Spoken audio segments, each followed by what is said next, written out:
the feedback, or if we've got time before 12. But take it away, Molly. Sorry to interrupt you. No worries. And I'm sure Andy, when he comes on, we'll talk a little bit about those expansion plans and how we're going to try and fill that gap. And I mean, I can't emphasize enough how much that work is ongoing, day to day, hour to hour, with ongoing conversations with national government and between local authorities and key partners as well. And really, needing everyone to come together around this, in particular, ensuring that referrals into accommodation are based on good knowledge of an individual's circumstances and their options, and that emergency accommodation is being used only where it's absolutely necessary. Working to support people who do come inside to stay inside, to engage with support, and provide them with kind of the right environment so that they don't need to return to rough sleeping or unsafe accommodation, and supporting people to identify move-on options and follow through with them. That is kind of the biggest challenge that we have. It's the real systemic challenge that we have around accommodation suitability and affordability, which everyone's obviously aware of. I was down at the Street Engagement Hub yesterday at the Mustard Tree and saw some really incredible partnership working at play there. And I think the level of knowledge about individuals and their circumstances and what they needed and where they were at was really, really impressive. And it's that kind of approach that stands us in a really good stead of being able to stand alongside people, ensure that when accommodation, or if accommodation is available to them, that they're able to take it up in that instance, and that's really critical. So last thing on kind of winter, to help manage capacity further, we're also in the process of securing national funding for an out-of-hospital care provision for people experiencing homelessness. So looking at a COVID care response, which is something that's been modelled in London. So for people that are in hospital needing discharge, where they are experiencing homelessness but are medically optimised but need additional care in the community, and for people that are rough sleeping or in temporary accommodation where they're COVID positive and that can't be managed in the space that they're currently in. So that will be really considerable addition to our capacity and ability to manage COVID infection across people experiencing homelessness this winter, and a bit like the other aspects of the winter plans moving forward very rapidly at the moment, and hopefully we'll be able to give a more kind of rounded update on that very, very soon. So that's it from me on rough sleeping. Just to touch then on the prevention strategy, and looking forward to the work that's going to take us into next year and into the next 5 years, in fact. Firstly, just a huge thank you to the incredible amount of engagement here, and especially in the last few months with this work, despite the ongoing pandemic response. Workshops, strategy sessions, an incredible series of legislative theatre sessions, which Katie's going to talk about later. And it's been so good to see people engaged across such a wide range of organisations, sectors and experiences as well. We've got an event coming up that's facilitated by the GMHAN in partnership with Ava and Agenda around women's experiences of homelessness that will be directly feeding into the homelessness prevention strategy as well. And I'm sure details of that will be circulated off the back of today. And if they're not, just a shout out to everyone to sign up to the GMHAN newsletter through Street Support, because that contains all the kind of key information. The strategy is really starting to take shape, and I think it's really going to allow us to describe coherently and for the first time at a regional level what structural and systemic conditions we're committed to working towards that will enable us to do good homelessness prevention. And that's both from a universal kind of population approach, where poverty and inequality are the first triggers of homelessness risk, all the way through to people who are experiencing ongoing or entrenched forms of homelessness where their route out of homelessness needs to be sustainable. So a really kind of broad view on that. And there'll be a draft strategy available in January, which will be consulted on and we're encouraging local partnership groups and local authorities to convene sessions in response to that in the weeks of the consultation. We're working towards March for the publication, and then to start the real work in the new financial year of embedding and implementing that, and working a route to realising those shared ambitions. If you want to talk to anyone at the CA about that work, Shiv Tarek, who is on today, I'm sure she'll give us a wave, is the key contact. And you can also contact myself or Tabs O'Brien, who are really heavily involved in that work as well.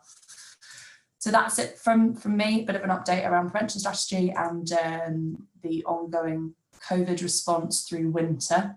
I'm just looking around to see if Andy's been able to join us yet. Doesn't look like it. I think he is literally firefighting at the police annual conference, and that's the delay there. Okay. I suppose there were a few questions that would be worth picking up later. I'm wondering whether Ian Rutherford, you'd be able to just come in on some of the homeless families in Youth Pathfinder work as well, and then we can maybe go to the legislative theatre item and come into Andy later. Yeah, that'd be great. Yeah, sure, Molly, and sure, Robbie. Just some good news, I think, for GMHAN today, which is that you might remember some months ago we had a presentation from Shared Health, which involved a personal story that was given to us, which was very moving. As a result of that, Shared Health presented into the programme board, and then we started a task and finish group on homeless families within Greater Manchester. Out of all of that, three big things have happened, really. There has been a refresh of the bed and breakfast framework for all of the 10 local authorities in Greater Manchester. We've done a lot of work on the health offer and brought into play inclusion health within that. And then the VCSE and faith sector have also been involved in working out how we can bring about a sort of spider's web of support for any family that gets moved out of their normal area into another place and can be given that help in that place by various sectors. The whole point of GMHAN is that we're all the sectors working together. And so we've been able in the Homeless Families Task and Finish group to bring about a really very good response, I think, to the Shared Health call, that we do something very deliberate about homeless families in our area. So please look out for those things, because there will be going to be building a sort of digital space using street support and Shared Health, which enables us to show exactly what we can do for a family in an area going forward. That's a good piece of work. And then one of the other things that came out of the phase one of A Bed Every Night was the fact that there were so many young people that were at that stage rough sleeping and experiencing homelessness. I think I'm right in saying that 54% of the folks in that first phase of ABEN were under the age of 35. So it became very clear that we needed to do something very profound in relation to youth homelessness. We felt, as Molly's just been talking about, that the biggest way to do that is to do some prevention work. And so we've been able to get some funding together to enable us to do a youth homelessness pathfinder, which will begin in the new year in Manchester, Salford and Bolton. And that is going to be a very good piece of work for a year to then build up to a social impact contract that will take us into a much stronger position across all of the boroughs of Greater Manchester to see whether we can do some real work of prevention in relation to youth homelessness. So those two pieces of work have almost been germinated within the network and have now come into the programme board and are now programmes within that situation. So from that point of view, more to follow, but please get involved if you can in homeless families and youth homelessness.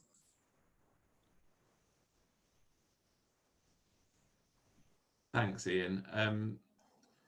I think I've logged Fee and Dave's questions, and we'll make sure we come back to them later. I think would be best when we've got that time for questions. I just want to give people, if anyone has a burning point that you would like to raise briefly now, to stick your hand up or chip in, and there's an opportunity to do so. Otherwise, I think we will go over to Legislative Theatre and find out about the work they've been doing, because it's really relevant to all the prevention stuff that you've been talking about, Molly. Does anyone have anything they would really like to chip in at this point? I'll be sticking around in the more discursive breakout room if anybody has any questions there, and I can see the questions in the chat as well, which are great. Fab. Well, we'll come back to those later. I noticed John and Katie online somewhere together, and Viv, I think you've got some media to play for us as well. You guys want to pick up now? Sure. Hi, can you hear us? Yeah. Great. We're in a cold church with a loud heating system and a spotty Wi-Fi, so good luck to all of us today. So apologies in advance. I'm here and John is here. I will kick it off and then I'm going to pass it over to John. So we're just here to give a little update about what's been going on, share a tiny clip to give a feeling, and the progress on the proposals that have come from the first process and where we're going, some calls to action. That's our plan. So let's see, I think most people are probably up to speed a little bit, but just as a quick recap, we are using a creative and participatory model called legislative theater to help co-produce some of the proposals and content for the prevention strategy. We've started in early spring this year doing a training process. We've got 5 awesome facilitators and myself working together. And then in July, we started working with another 6 actors, including people impacted by homelessness and multiple disadvantage, as well as frontline staff. And from July to the end of September, we met and made our first play based on some real and current challenges. So we were going to show about a minute and a half of that play. And then Viv, if you want to do the first clip, and then I'll just say something else and we'll see if we need the other bit. So just to get a sense of one of the bits, I hope you can hear okay. Good morning, computer. Good morning, Job Centre Plus minion. How are you? I'm good, I'm good. Well, till I saw the crowd. Well, get on with it. The list's not getting any shorter. Ugh. Right, here we go. Chris? Chris Light. Chris, yes, come on in. Hiya, love. Take You a okay? seat. I've got some fantastic news for Great. you. I've got your job. Great. Start tomorrow morning in Oldham at 6 a.m. It's construction. I didn't put construction down. Well, we paid for a CSR card and you've had 6. At least. 6 jobs in construction Yeah. in 6 months. It is, and that's why I put on my job search. I didn't really want construction, you know, due to my mental health as well. Mental health. Yeah. Mental health. This is where it's entirely on you. You have the authority, you have the discretion. Does this seem like a mental health issue? Have you got a diagnosis? Well, I have got a diagnosis, but I don't really feel comfortable sharing it with you at the moment. Well, I kind of need Just a it job on my Go record. on then. What is it? I beg your pardon? What's your diagnosis? I don't really want to give you my diagnosis. It's on record, Right, and I can get you a doctor's note if you need that. Yes, I'll need a doctor's note. There's nothing on your records and refusal Yeah, I'm refusing to do this job. to share information.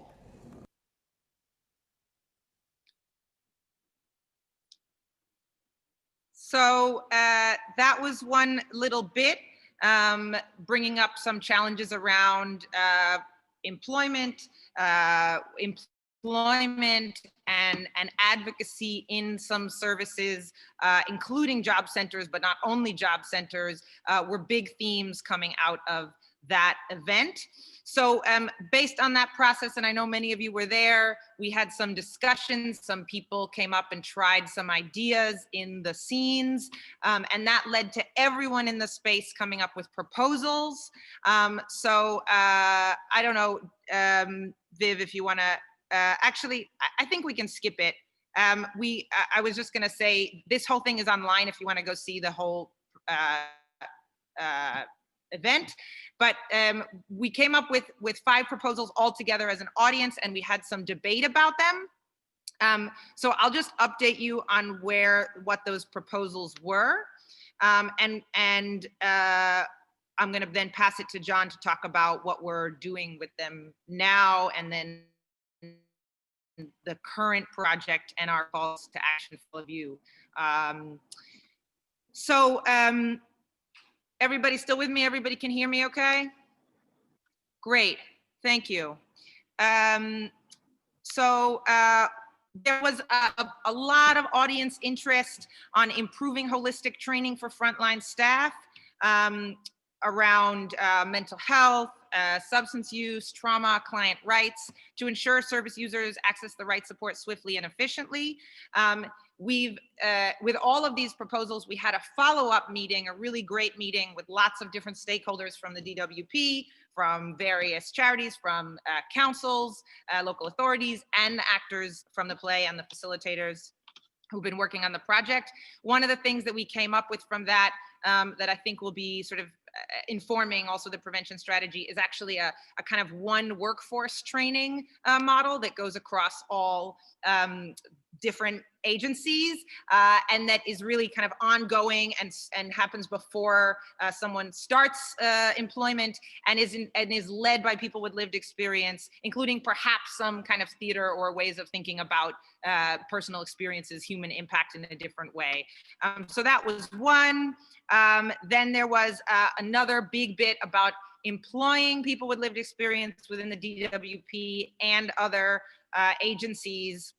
And John will talk about the next steps on that task and finish group. Relatedly, a kind of group of peer advocates with lived experience employed across, again, one workforce, who also are kind of a team, an independent team that can have some advocacy and external supervision. And then there was a big push on data sharing, so supporting safe and useful data sharing across health and social care, and moving forward GM Think. Generally, they're looking at kind of success criteria within job centers in the DWP to be customer defined. So those were some of the proposals that came out of the process. I'll just wrap up my little bit here and then pass it to John by saying that in addition, there have been a couple events with Housing First, as well as with the men's room, and other issues around health and private rental sector and mental health dual diagnosis have come up in those events. And we're hoping that those will also inform the prevention strategy, as well as all kinds of other work going on across GM. I think that's it for me. So I'm going to pass it to John to talk about the follow up on those proposals and also the current project on funding and commissioning. Oh, well, appreciate the theatre and that at least. Just want to bring in the example, because where we came in was the discussions on ABEN. And I think that's quite a good example of how we embedded something into the ecosystem around homelessness in Manchester. And what I'm going to say is just like how we embed the legislative theatre as a tool and how we use it best. Training that we're looking at, and this falls under part of the task and finish group for work with DWP that has been agreed. And help there that we're looking for is a little bit of the coordination, a little bit of collective voice. And this is about us using a network a little bit more proactively. And the same goes with the data sharing, because as we all know, if there's no point having joined up data, although that is a problem, but if there's still a question of ownership, access and accuracy, then all that joined up data work is going to be meaningless. And that's very much a practice issue. So like, we really want to use the network to get people actively involved. And specifically, we want to use the GMHAN space as a permission to be involved. So we know via Viv and via the links from myself and Katie here, I'd really encourage that kind of active participation. And don't, it's more of an invitation for contradiction as anything else, really, because there are concerns that if we look at things in the whole, there's a kind of feeling from the group that when we look at it, there's maybe not the power at GCMA, not the power from the Mayor's office, and not the power at local councils to really affect DWP policy and procedure, housing infrastructure, or NHS commissioning. So I'd really like contradictions from that all over the chat saying, no, we're here, this is our links here, and this is who we're going to bring in, and this is how we're going to participate.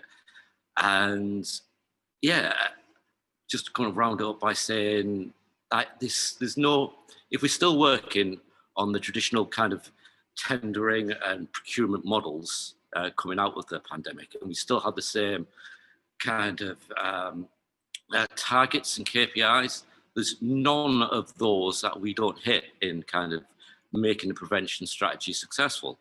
It's housing's like a fundamental prerequisite for everybody's well-being outcomes, and that's kind of on everybody's sheets. So I think that's something we can coalesce and coordinate around. That was very brief. I hope it was helpful. I'm going to pass it over to someone else now. Thank you very much. Do you want to give a shout about the funding and commissioning play? Oh, I do want to give a shout out about the funding and commissioning play. Thank you, Katie. Yeah, this goes back to a little bit of practical advice about commissioning. We've got it from a number of perspectives, but so if there's any more help from the horse's mouth, as it were, from the difficulties on actually being at the lead of a commissioning process, that would be really helpful, specifically with who controls the outcomes and how free are people really, because that seems to be a bit of a concern that we'd be missing, that we always want to assume that the power's always there to change things like that, and people frustrated when it doesn't happen. We want to hear those frustrations and see how we can work around them and change a bit of the rules to the game, perhaps, maybe. Katie, do you want to give the dates and the access? Yeah, so we, as John said, we're in the middle of creating this play with folks. Thank you, Summer, for the link. We have another round of folks building this story. Again, staff, people impacted by service delivery, commissioning, and we're talking about more generally like how resources are allocated, how decisions are made. A couple key points that are going to come up, and we really want your input there, are about how outcomes are decided for programs and about the co-production processes or models that are part of commissioning cycles and how to make those really impactful and not tokenistic or kind of stop-start. So to develop those outcomes together, that's really kind of some of the big issues, and make sure that the outcomes that we're looking at are responsive to people's needs. And yeah, so that event is on the 9th of December at 2 p.m. via Zoom, and please register. As John said, if you feel like you have some thoughts about this, you have some insight about sort of rationale of commissioning, you might want to be a policymaker or just give us a shout and talk to us, give us some context. That would be great, really helpful. And then the last pitch is that we will be doing one more round of this process. The exact issue area is TBD a little bit, but we will be inviting folks to again join in, and all of this process is, open again to frontline staff and people directly impacted by homelessness and housing insecurity, and the time is paid, and we've been having a lot of fun, so we will be reaching out. But first, we're looking to the 9th to come up with some ideas about improving funding and commissioning cycles. So that's about it for us. Anything else that we missed? Ian? Yeah, passing it to Ian. That's really great, Katie. Thank you so much for joining us today from your rehearsal space. Thank you, John, for those words. And thank you for this process being such an open process and real co-production. So thank you for that. And please take notice of those dates that have been given by Katie.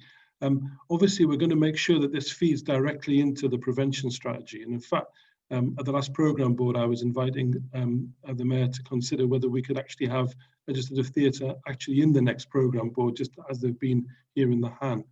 So I'm going to pass over to Andy now. You've been able to see that, Andy. Don't know what you made of it, but it's great, isn't it? No, it's brilliant, Ian, and thanks, Katie. Thanks, John. I mean, I think the way that we've got to bring people's voices out, bring the issues to life, are what will make the prevention strategy real. You know, through lived experience, and sort of starting with that. I think, you know, we've constantly got to return to that if the things that we're doing aren't to become almost strategies that are out of date the minute you write them. So, you know, I'm quite passionate about what you're doing. The one event I went to, the one I saw, it's amazing, isn't it, to think of seeing a piece of legislative theatre in real life. I can barely remember how that feels, but I think it was the day after the general election, I think, last December. Do you remember? Katie's nodding. And it was at the Royal Exchange, or in the small theatre. And it was actually just the best way to spend that day in many ways, you know, and just to sort of, you know, constantly come back to the issues that people are living through, the reality of people's lives. And anyone who's on any of our boards, be it this board, the Homelessness Action Network, Homelessness Programme Board, you know, needs constantly to be confronted with what it is like and how it is changing as well, because it is changing out there, isn't it? This year has changed things, Ian, for everybody. So no, I'm very big believer in what you're doing, Katie. So keep doing it and keep challenging us. The prevention strategy, and I think we had a great discussion about it, didn't we, at the last programme board? And I think it's an opportunity for us to sort of get really much more into an upstream space, really. Obviously, everyone has been in a position, given the way the numbers overtook us in recent years, you know, everyone sort of kind of in many ways reacting to what was happening. We've got to get ourselves in a position where we are shaping what is happening. And John's points about DWP and kind of getting those processes much more streamlined, and you know, that is where the answer lies, isn't it? Knitting mental health services much more into housing teams, you know, getting Ministry of Justice supporting us rather than what sometimes feels like they're working against us. I certainly, the journey I've been on, and all of you have been a part of it, and you've all educated me a lot over the last few years. I think I feel I know now much more what needs to happen. I've got high hopes for this prevention strategy. At some point, you would hope the funds will be coming down to allow us to level up. Well, if they are, then we'll be building much more of the move on accommodation that we've begun to get some funding for through this next steps funding. We need to embed housing first. You know, we need to move pilots to permanent schemes now, don't we? Permanent ways of working, and that's got to be at the heart of the prevention strategy. But all of it rooted in the reality of what people are going through. So yeah, absolutely. And I mean, I just would want to add my thanks to all the colleagues involved. So I guess just from us, Andy, I know you've been obviously speaking at a conference today, and you're talking about this being a very difficult winter that we're going through. What's your message to us as GMHAN, just in this next 5 minutes before we take our break?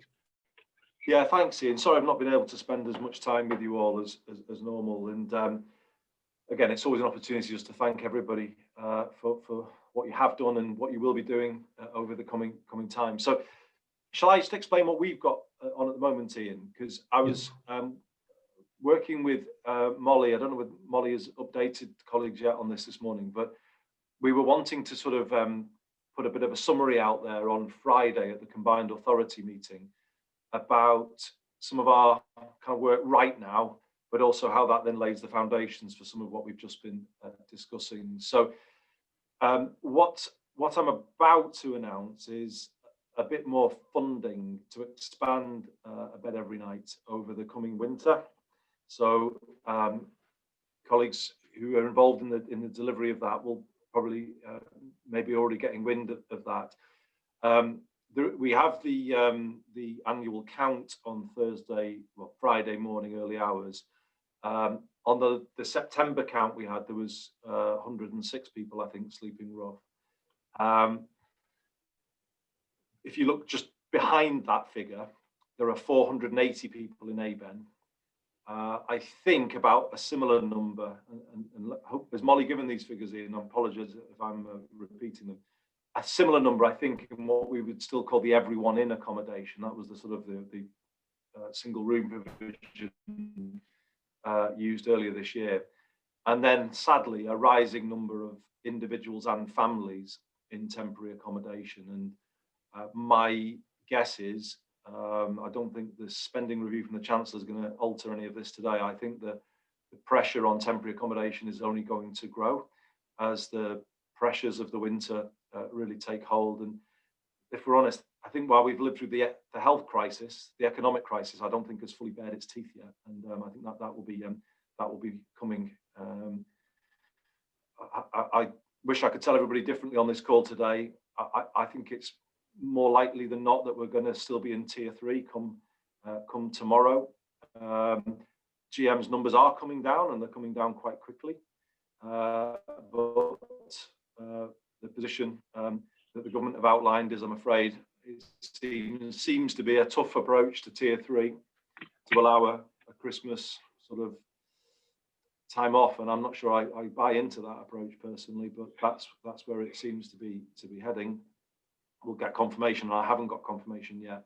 But I just think the winter is going to continue to be tough. So the announcement that I want to make on Friday is that we're going to, I am finding more money from within my precept to expand ABEN over the winter. So that will be around 100 or so places to provide, notionally for the people who are still out there. I don't know whether the rough sleep account will record an increase. It might do, because it's been rising since the original lockdown. So there's that. We are also, though, Ian, agreeing, the programme board agreed the proposal for the Youth Homelessness Prevention Project, and that will be being ratified by the Combined Authority on Friday. And I know a number of the organisations on this call today are involved in the plans for that.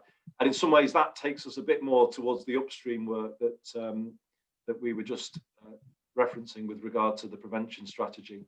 There is the Next Steps funding, and I think we'll be beginning to say more about how that will be kind of deployed. We have received a significant amount of funding. I'm going to get the figure on now, aren't I? I think it's around 250 units. Have I got that right? I am. I'm nodding. Correct me if I've got that wrong. No, you're nodding. It's always a relief when Molly nods, but I'm just plucking figures out of the air. So we're going to, I think, are we going to say more, Molly, about that on Friday? Yes, we'll be giving a fairly comprehensive update on Friday. I've run through the kind of the highlights of that at the beginning of this session today as well. Great. So, and Ian, we are pressing on with housing first as well. So there's what we wanted to do on Friday was just sort of ahead of the winter, set out where we are. And I will be making an appeal for people to support 1GM, which is obviously the Mayor's charity, and all the work Tim is doing then to provide an additional support that can be used to support people as they're in accommodation over the winter. So that's where we're up to at the moment. Just if you like, rushing through where we are.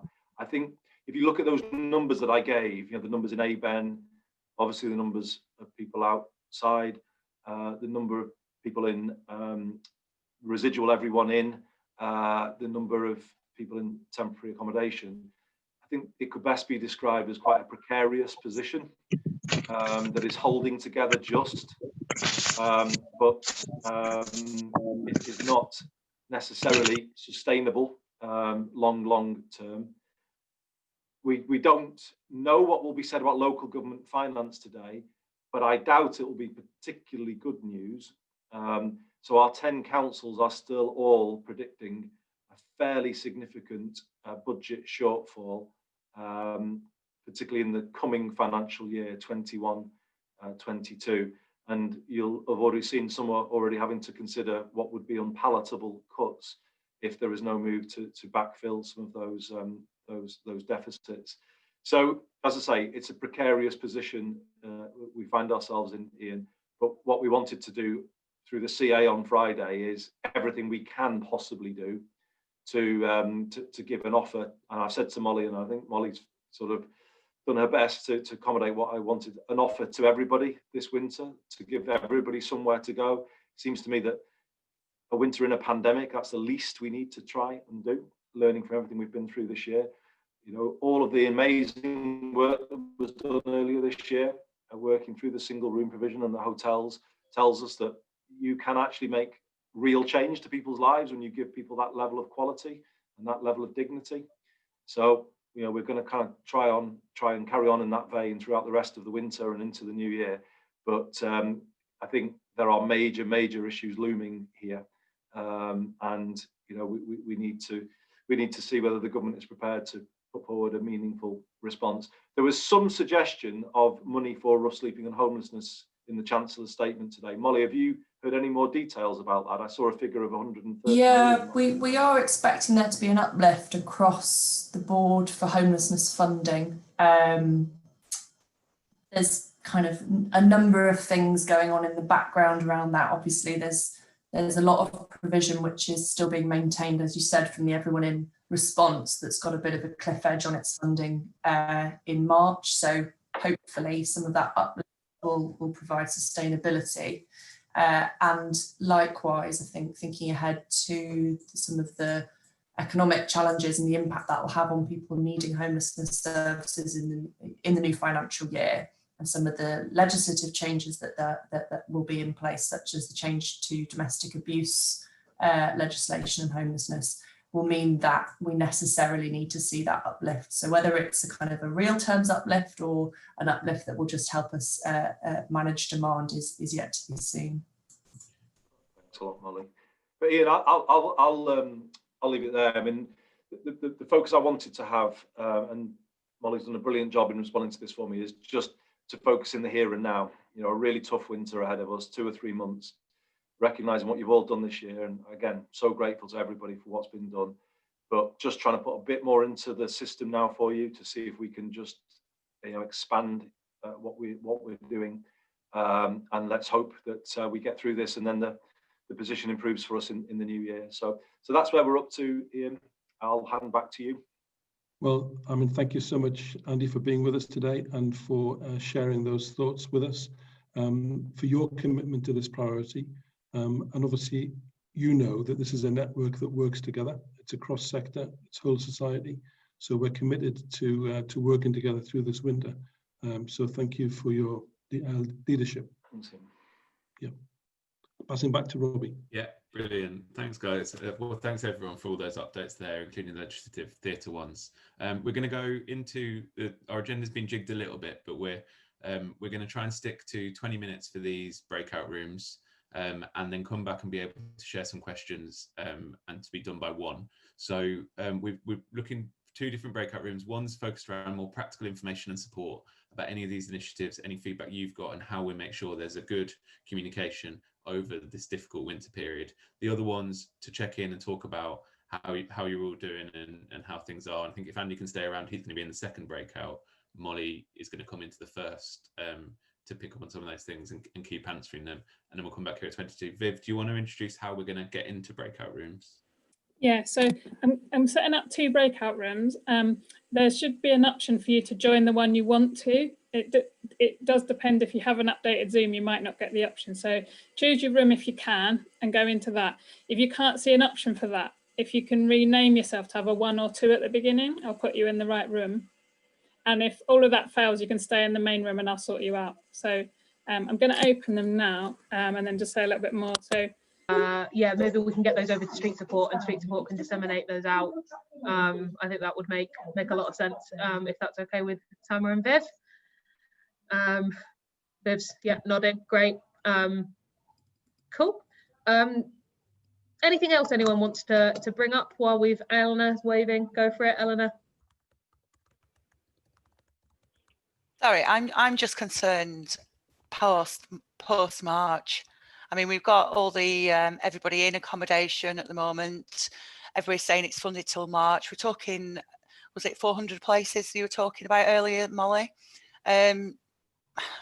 Because realistically, if they go in March, they've got to be stepped down in February, which is probably the coldest month. So that's where I'm at the moment. Yeah, so it's a massive concern. I mean, that and a number of other things that rely on year-to-year funding. You know, when we get to December, January, there's always real concern. Hopefully today we'll understand a little bit more in terms of the spending review around what that settlement will be in the new year, although it might just be headlines and we'll have to wait for some of that detail. But I think all we can say is that, you know, we raise it with the government every time. You know, we're speaking with advisors multiple times a week. It's a critical concern. It's not realistic to think that people will be moved on, that number of people will be able to be moved on in this period of time. We've made that really clear, and I think, you know, government acknowledge it in terms of the scale of the Next Steps accommodation programme. For Greater Manchester, we're looking at 244 properties, I think, by March. And if we achieve that, and it is ambitious, that obviously, you know, doesn't come close to meeting the scale of accommodation that is at risk of being stepped down. So there's almost like, you know, it can't happen effectively, and we will find a way. And it's just disappointing that we, you know, consistently have to be in that position of saying, well, we'll just find a way, because the uncertainty has real impacts on people who are living in those settings, who are unsure and uncertain. It has impacts on the staff that are working there, and our ability to be able to provide support in that space. So I can only echo your concerns, Eleanor, but it is a key focus. The other concern is some of these are being provided in hotels, and they'll want their hotels back, so we won't have this provision. Yeah. So the work to step out of hotels, excuse me, since June has been fairly successful, but like you say, there are still some provisions, only a very small number, but obviously a significant one for Manchester, that is in a commercial hotel setting, that will need a plan beyond March. John, I can see you. Are you waving? You putting your hand up? I don't know if he is. No, he's not, I don't think. No, he's not, sorry, just a bit of gesticulation. Yeah, and it's great to hear that these sorts of things that we're facing on the ground, and the kind of insanity of one-year funding is being addressed, and isn't just felt kind of on the front line. So Dave, you Bachelor, you had your hand up before. Did you want to come in? Yeah, on a slightly different topic, really. I manage Night Stop. For those of you who don't know, it's a community hosting model. We've actually hosted all the way through the pandemic. We have people who have caravans in their gardens, and they've kind of had people in there and using that as a bit of a quarantine sort of place. So all the way through, pretty much, we've done it. One of the earlier ones in the country. And we've had some amazing volunteers who've done that. We've continued to recruit. And this is a bit of a shout out, really. We still need people to do this. There are some amazing people in Greater Manchester. And there are young people who are still coming through to us. I mean, during the initial lockdown, I wasn't doing this particular work, but my colleague who was heading it up was hearing people saying there was no one else. You know, there is nothing else. And that's a really difficult thing to hear. And it's hard for people to move on from supported accommodation units that they're in, and various things like that. And sometimes Night Stop is that quick way of getting someone out there. So it's a bit of a shout out to you. If you haven't heard about Night Stop, if you have, if you know, or if you could share with people about the potential of being a volunteer, we are COVID safe. We've been doing everything we can to make things safe for people. I'll put up an email address so people can contact that if they're interested. Thank you. Great, thanks, Dave. Chris Thomas. Yeah, sorry. Hello, Dave. Good to see you again. Seems a long time since YHA, doesn't it? Could you ping, hopefully you still got my email address. Could you ping me an email? Because I think what you just talked about there is an ideal thing to channel out through communities of identity. Because clearly not everyone aligns themselves geographically, but through communities of identity, and, you know, what Ellen was saying about the LGBT plus specific ABEM provision strikes me that, yeah, we can go out pan GM with that, but we can also go out pan communities of identity who you know, so let's have a twin track approach, chuck it, and I'll make sure it goes into the rest of the PSR team and we can get it out that way. Thanks. Great. Thanks, Chris. Fee from Street Paws has a question, so I'll bring Fee in. Yeah, I guess it's more for Molly, really. Obviously, we deal with the people that have the dogs. We're very worried this year that there's a real lack of provision there. You know, obviously, we worked together and put the kennels in at Spin, but given the funding's changed there, you know, I know everyone's saying, oh, the kennels are still open, but in reality, no one's going to leave their dogs there if they can't sleep in the same building. And winter's coming along fast. We're happy to look at moving those kennels, but we need to talk to someone about where and when. Yeah, thanks for raising that. In terms of the ABEN expansion that Andy was talking about earlier, we're working with, and in all likelihood, we're going to work with this provider in a hotel setting, so previously commercial, and they are pet friendly, and pet friendly in the way where people can bring the dogs into their rooms, and actually have encouraged that in their existing business models. So that is something that's been taken into consideration. You're absolutely right to raise it, and having kennels where people aren't with their pets, we know that's not what people want. So I can pick that up offline with you in terms of kind of the details of, I think we're all really keen to do it, but you know, in terms of managing that is something I'd love to have your thoughts and expertise on as well. Yeah, I mean, that's something we'll happily, you know, I mean, God, that's a dream to us. And we'll support that with vet care, food, behaviour training, staff, if anything you need, we're right behind that. So I'll message you privately with my email address and we'll go forward. Fantastic. Oh, thank you. I'm so happy. Thank you. Right, we like to make people happy. Happy days. Yeah, doesn't happen very often. We've not got much longer, so is there anything else that anyone wants to bring up? Please wave or put something in the chat, or yes. So, hi, I'm Sukhbir from Feed My City. During the first lockdown, we would actually had access to permanent base, really. We currently operate out of a food van, and when we were operating out of a fixed space, we were delivering about 5,000 hot meals and lots of dry food parcels. We actually had some new premises, but we just lost them, actually. Is there anybody can help us with some space anywhere? That's a good shout out. Yeah, let's see if we can see what we can find through the network. I think I'll make sure that we get that down on a street support mailer or something like that, and see what we can. Have you got any? If you could just stick in the chat or send one of us a message for specifically what you're looking for, and we'll see what we can do to help. I have the details, so I'll share with everyone. Oh, okay, great. Samra's got the details. She's on it. Thank you. Thank you. Anything else anyone wants to bring up?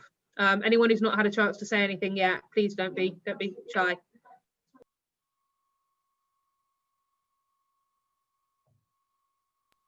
No, just been me chatting away then.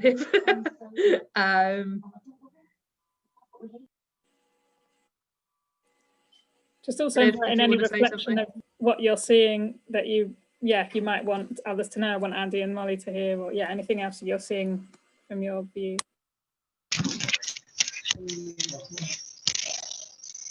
This is going to die. If we can make sure that we're on mute while you're not talking, that would be really helpful.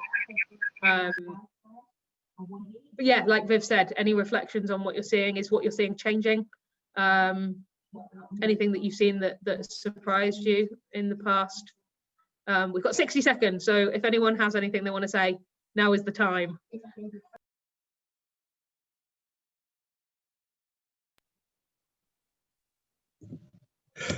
So Feed My City will deliver hot meals to anybody who needs them. So just ring a free phone number that Samara has, or I can shout her out now, which is 0300 365 3101, and we will deliver you hot meals. No questions asked. Fantastic offer from Feed My City there. So yeah, that's a brilliant offer to end on that. Well done. Yeah. Great. Okay, I think we'll be told we're going back very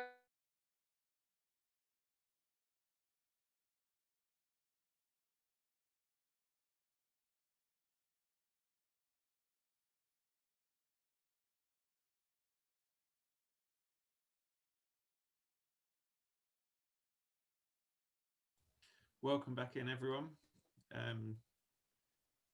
A short, sharp period of time, and I think I exited chat room 1 quickly. I'm not sure if they're back yet. I'll let that tick up to 70. And I think we've got 40 minutes now to raise some of the questions that were there before. If you've got another question, please put it in the chat. And I might turn to Viv and to Ian to just share some brief feedback from those discussions, which were short, and then we can pick up on the previous questions as well as any others people have. Viv, would you be able to share some thoughts from what's coming through in your breakout? Well, maybe we can, because I was sorting out the rooms, maybe someone from room for quite a while of it, so maybe someone from room 1 can okay, Ian. Yeah, I'll feed back from room 1. I mean, we were told to be practical rather than radical, but I think actually some of the stuff that we've come up with is going to be really quite useful to us. I mean, the key thing is coming onto a Zoom like this today, we see each other, we make sure we're all okay, but actually it's making sure we've all got levels of information and support to be able to sort of progress things. It's really just as important. As GMHAN, we're very strong on giving you the mailer regularly, but we do know that there's bits of information that you don't always get, and it's just getting a clear line from you today as to what you'd like to receive and how you'd like to receive it. One of the things that came out very much so is that we need to be sure that in the local areas, in the local partnerships, if you like, the sort of expressions of the HAN in the localities, that we again are sharing information between those places and feeding those things into GMHAN. There was a great suggestion that maybe there's different sorts of information, and having a mailer that's doing it like I feel like an emergency bit of information, but then others that are more general, others that are giving particular dates, and actually being clear what it is that mailer is going to be about is going to be important. And maybe having a text alert that it's there, because everyone's inboxes is getting very full of things, and being able to know that there's something that we need to be seeing would be, I think, be very helpful, because otherwise we can miss some stuff. Maybe even using Twitter just to say that obviously there's something new to sort of look at. I think it's really important that everyone knows that they should really be feeding in to us things that are happening on the ground, because it's all very well for us to be able to say this program's up and running, but actually knowing what it's like in reality and having that feedback loop to us, and so that we can share it generally, would be so important. I think that's where the open space conversations really come in. We do that every fortnight, so please come on to that. It's always on the same time on a Tuesday. Every fortnight, so please come on and just share some of the stuff that's actually going off.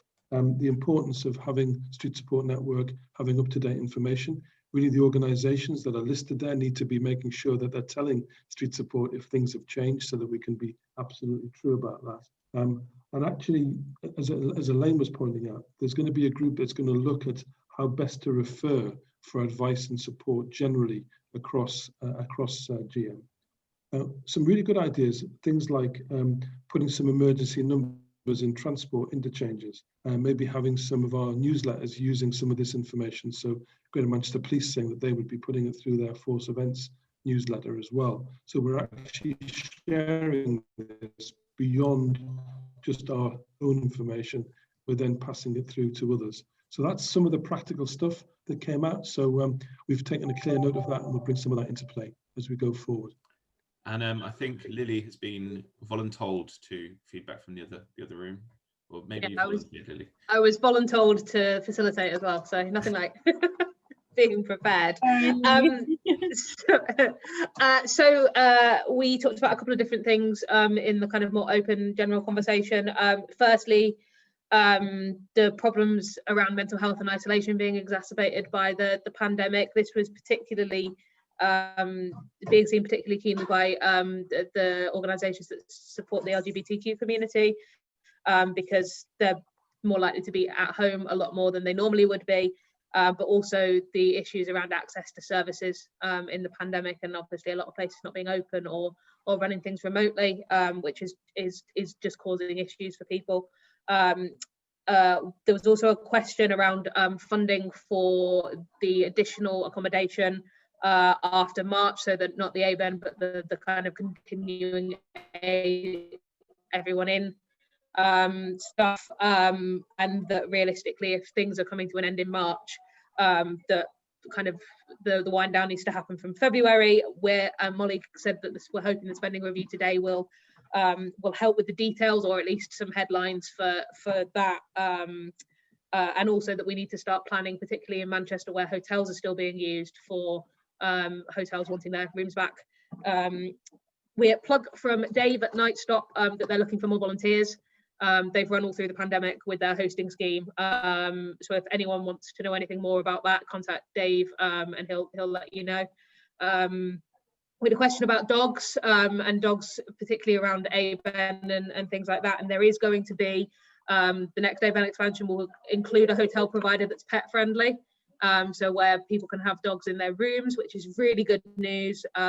So that's going to be great. And Stockbeer from Feed My City is looking for premises. So we're going to get the details sent out to people as to what they're looking for. And they're also willing to provide hot meals to anyone and everyone. So just get in touch if you need food. And that's it from us, I think. Thank you so much, Lily. Yeah, thanks, Lily. And that gives us at least 10 minutes to pick up on some of the questions. Some more comments and things being shared in the chat.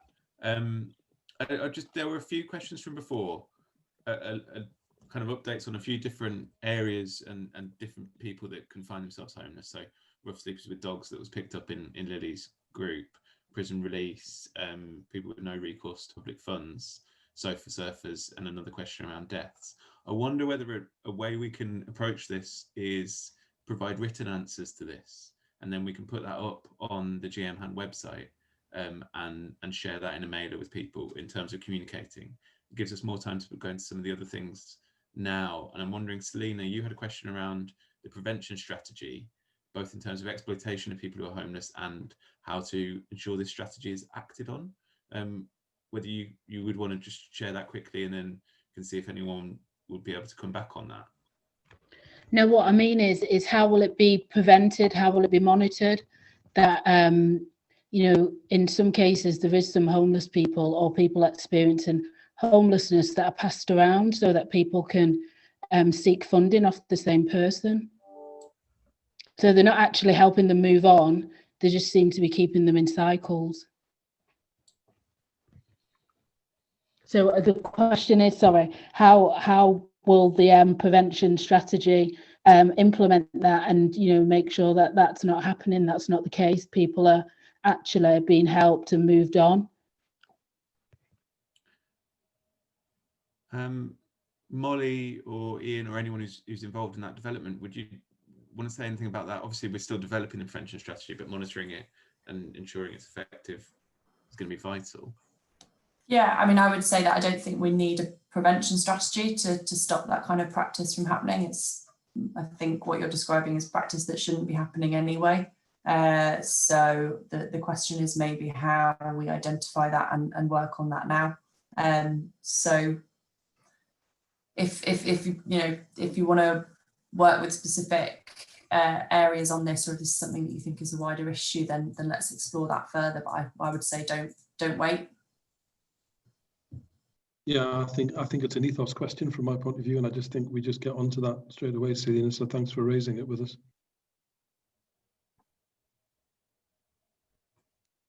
Thank you.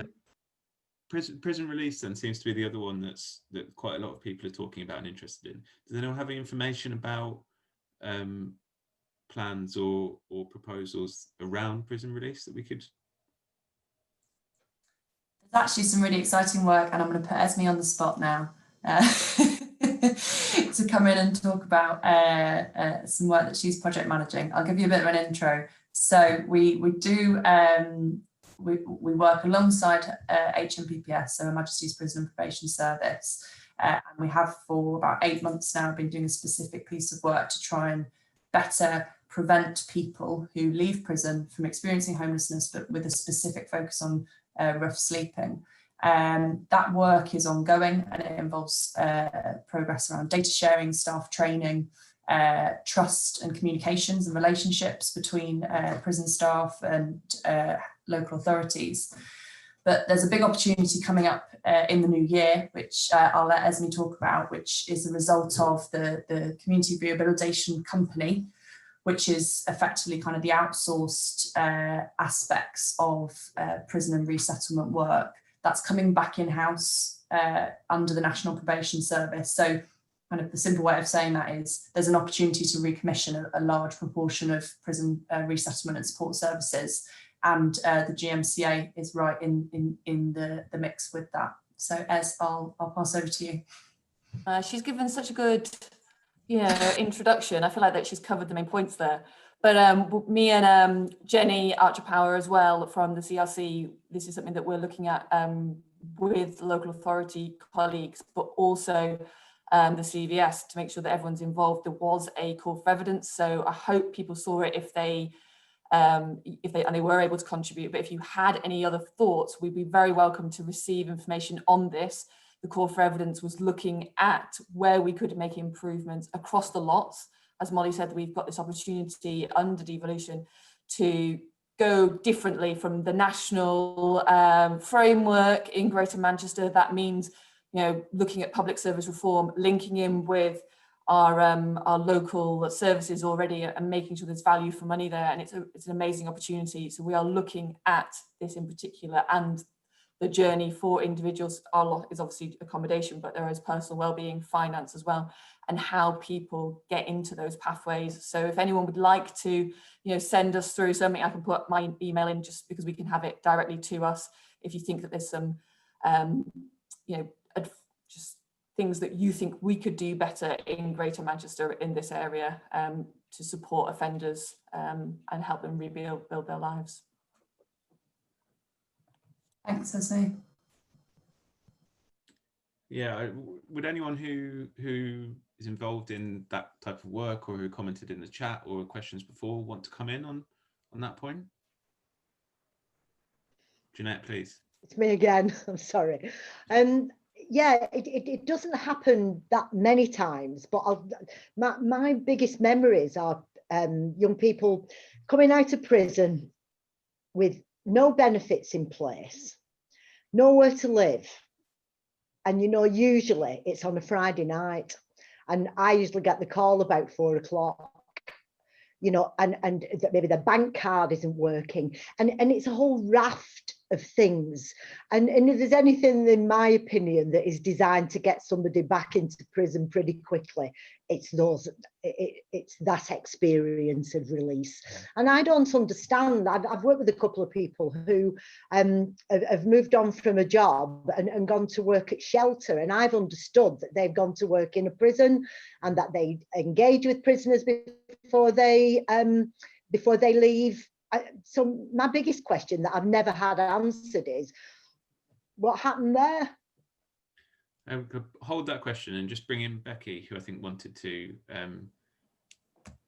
Hiya. Yeah, I work for community-led initiatives. We are a mentoring service that delivers mentoring to, specifically on the project that I manage, people that are in and out of custody, so people that are underneath the CRC and also underneath the MPS as well.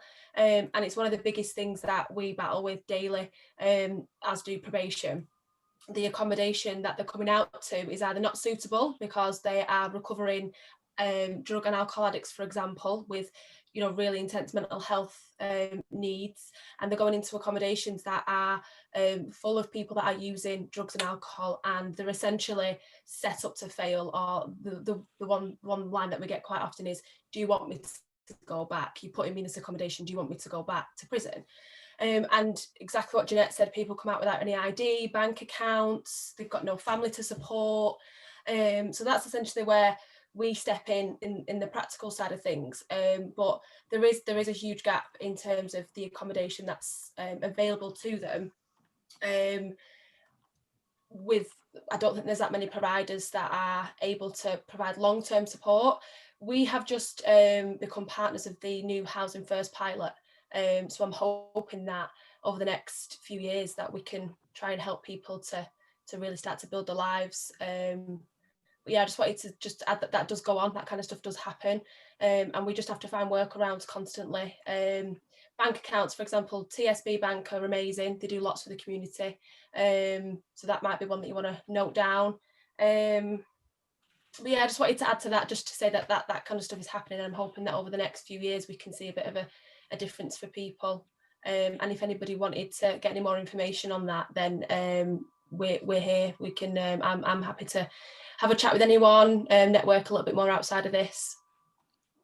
Thanks, Becky. We've got loads of ideas coming in the chat as well. It sounds like there's lots of with the opportunity to do something different. If Dave, Kate / Sarah could come in really quickly, and then we'll still try and finish by 1. If there's an extra point you guys wanted to make. Yeah, can you hear me okay? Super, thanks. It was just about the prison release thing again. I'm aware Shelter in there, they pick up everyone prior to 6 weeks before release. Do we know if there's a process in place, or is it being reviewed for people that end up on a short-term recall of 2 weeks? They can go in homeless and come back out homeless and not get into that catchment period of 6 weeks if they're just there for a short stay. So in answer to that question, and a suggestion that's been thrown over by Lily in the chat to me as well, I wonder whether prison release is a good topic to look at in the open space sessions that the HAN also organises every other Tuesday. And what we're actually looking to do is looking at the Bed Every Night, kind of the next phase of that, on the 15th of December. So next Tuesday, there might be opportunity to talk about prison release, or perhaps in January, we could pick that up in line with the CRC coming inside. So I think maybe that's something the strategy and support group can take up, and then we can give everybody the opportunity to dig into that in more detail with more time. I'm really sorry, because it's 2 minutes to go. I think we're going to have to close questions. I'm wondering, Andy, whether there's any final words you'd want to add before we finish. Well, thanks, Robbie. Well, really pleased to hear that discussion taking place, because that issue has worried me for a long time. I mean, everything Jeanette said, I fully recognise. Whenever I've been out and gone around with Eleanor and the people from my office, people always in that position who've just come straight from prison, and we've had a lot of focus on it, but we still haven't got that issue right. And I think I've heard it's still happening during this time of all time. So, yeah, please do focus on it, Robbie. I'd really appreciate that, and some, sort of focused action plan on that issue would be really positive. I think one of the issues, I think Becky touched on it, the prison service have a lack of sort of first base accommodation in Greater Manchester. They have more in other places. There's a real shortage of it here. So they've helped with Bed Every Night, to be fair to them, for that reason. But part of the answer is they have to get more properties of their own, I think. Maybe we have to help them get more properties of their own in Greater Manchester. So, but thank you for opening up that question. And Robbie, to also consider Bed Every Night in its next iteration. Obviously, I'm getting to a point now where manifestos will be drawn up. There's an election in May. We need to think of what comes next in the next phase, if you like, and the prevention strategy fits very much into that. So, it's just great actually to come and join you all for a bit, because I'm dealing with a lot of stuff at government level that's not great, as you can tell, all of the time. But just to hear the practical collaboration that's going on across the HAN is just fantastic. It's why we set it up, and I think at one point there was almost 80 people on it this morning, wasn't there? It's so good, honestly. It's so good to see it, and it's the real world, and you're doing things that are making a difference. and it's just the best antidote to all the other shite I have to deal with. So thank you very much indeed. That probably sums it up. Yeah, it's been short and sharp today, but I think from the strategy, maybe I'm speaking on behalf here, hope everyone takes care of themselves over the winter as well. That's a real concern. We're all aware everyone's under an awful lot of pressure, and being able to support each other, and better able to support the people we're working with is really important. So there's a lot of links and information in the chat. We'll keep sending things around through the communication methods, and please check out the website, sign up to the mailing list to keep more communications. Thanks everyone for coming along. Thanks, Robbie. Thanks everybody. Thanks, Robbie.